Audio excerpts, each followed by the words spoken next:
we tend to talk a lot about all the benefits of having a sex life. However, what happens when that part of our life goes quiet? Whether it's due to a breakup, maybe we just ended a relationship, whether it's due to perhaps it just being your choice, or simply life getting in the way because things happen. Going without sex for a long period, sometimes called abstinence, or perhaps a sexual dry spell, very commonly described too, happens. But does it affect your physical and mental health? That's what we want to talk about. Will your body start to break down? Well, let's dive into the science to separate the facts from the myths about what happens to your body, to our bodies, when we stop having sex. Hola amores, and welcome back to the channel. And to those who don't know me, I am Maritza. Today we are going to talk about what happens to your body, to our bodies, when we do not have sex, all right, for a long period. Let's get into it right away. So first, I would like to share that a lack of sex is not physically dangerous. Let's clear out that huge myth right now, because no, abstinence is not dangerous. Not having sex will not cause our bodies any severe or physical harm or any disease, okay? No, our bodies are designed to adapt to anything, even to times of no sex. However, without it, some researchers do suggest that we may be missing out on some very big key benefits that regular sexual activity does provide. Like, for example, the impact on our immunity and our hearts. Let's start talking about physical health. Regular sexual activity is a form of exercise. Yes, it is. And it does affect our cardiovascular and our immune systems. And when I mention immune systems, I say because studies suggest that people who have sex once or twice a week may have higher levels of immunoglobulin A or IgA, which is an antibody that helps protect our bodies against illnesses. Like what? Like the common cold. When sex decreases, these levels also drop. And also, when referring to cardiovascular health, it is known that sex does cause our heart rate to increase, and that itself can act as a stress reliever, correct? Some researchers also have linked higher regular sexual activity to lower blood pressure and a reduced risk of any cardiovascular event. When that regularity does stop, then you lose all that physical benefit. With all that said, the caveat here is that these benefits are not exclusively to sex. No, they're not. You can also boost your IgA, lower your blood pressure, and improve your heart health with what they call masturbation, okay? With that exercise, even with healthy diet or regular exercise. So your body technically does not need a partner to get many of those physiological perks met. Are you having problems in finding the one? I invite you to give it a try and hire me and my team to come to you wherever you are at so we can assist you in finding true love. Here at the Matchmaking Cupid, our number one goal and passion is to help others find your better half, one who can keep you company and one who can be your ideal mate for life. So don't hold back and contact us through our website, and together we can discuss if the path of working together is one worth to have. All right, now let's talk about our hormones, our stress, and our moods, because this is where it usually takes the most effect and where it's most noticeable. And all this happens where? Right in our brains. And then we introduce it, we produce it, we show it through our moods. So during sex and after sex, our body releases a cocktail of very powerful hormones. One is the feel-good hormone, and here I'm talking about dopamine. Also the reward chemical, and this one is called the endorphins.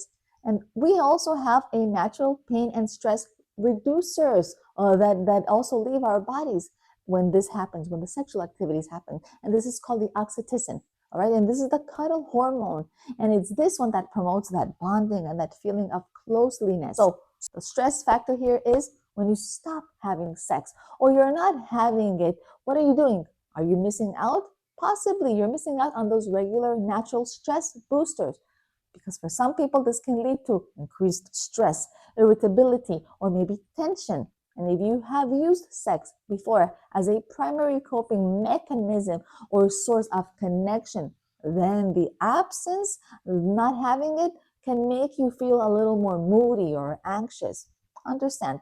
So my loves, In mental health context, it is important to remember that everything I shared above depends heavily on the reason of your abstinence.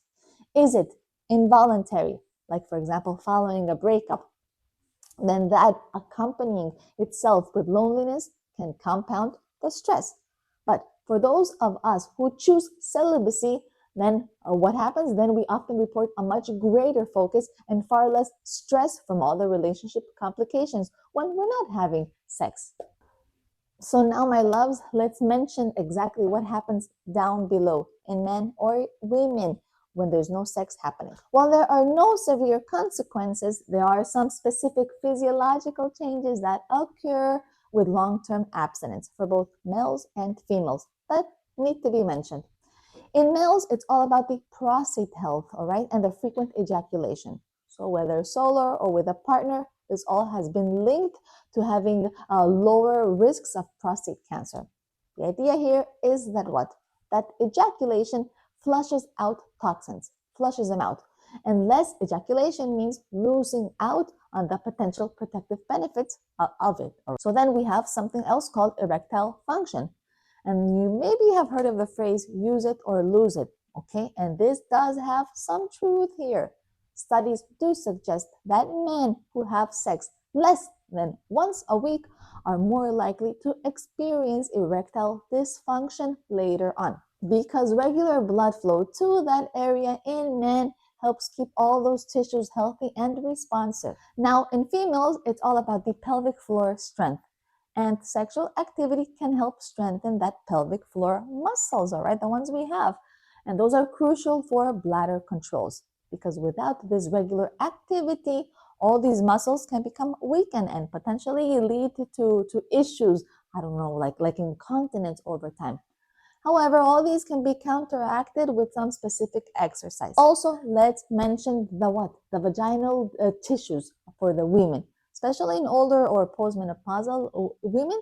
A lack of sex does cause or can cause the vaginal walls to what? To make themselves more thin and to shrink and to become drier, which all of this leads to what? To pain and discomfort when and if sexual activity maybe resumes. And last, my loves, let's talk about relationship dynamics and libido. Because sex is not just physical, it's also a huge, huge, huge big part of many romantic relationships.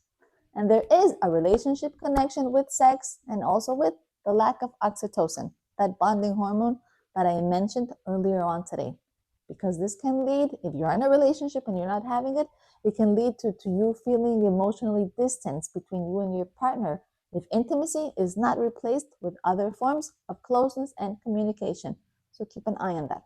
And when referring to the libido fluctuation, for some people, a long break leads to lower sex drive. And many simply lose the urge because they're not engaging, for that matter, with others or with your partner. For other people, that break may make your desire skyrocket once you have the opportunity to do it again. So our libido is highly individualized and can change based on life circumstances and our stress levels and our overall health. Last thing, if you're going through a period of abstinence, a dry spell, do not worry about breaking your body. Focus instead on replacing that with other good benefits like exercise for your heart and for your mood. Maybe meditate or do other sorts of hobbies that can help you reduce your stress. And always remember that masturbation does and can provide many of the same immune, hormonal, and prostate health benefits that sex offers it as well. And with this, we have reached the end of today's video, but I invite all of you to connect with me through Instagram.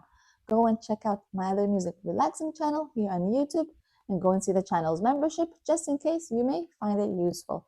Once again, I am Maritza and know that I will try my best to continue always bringing you ways on how to create a better bond with yourself and a more meaningful relationship with all those around you. Mwah. Till next time. Ciao, ciao, my loves. Ciao, ciao, my amores.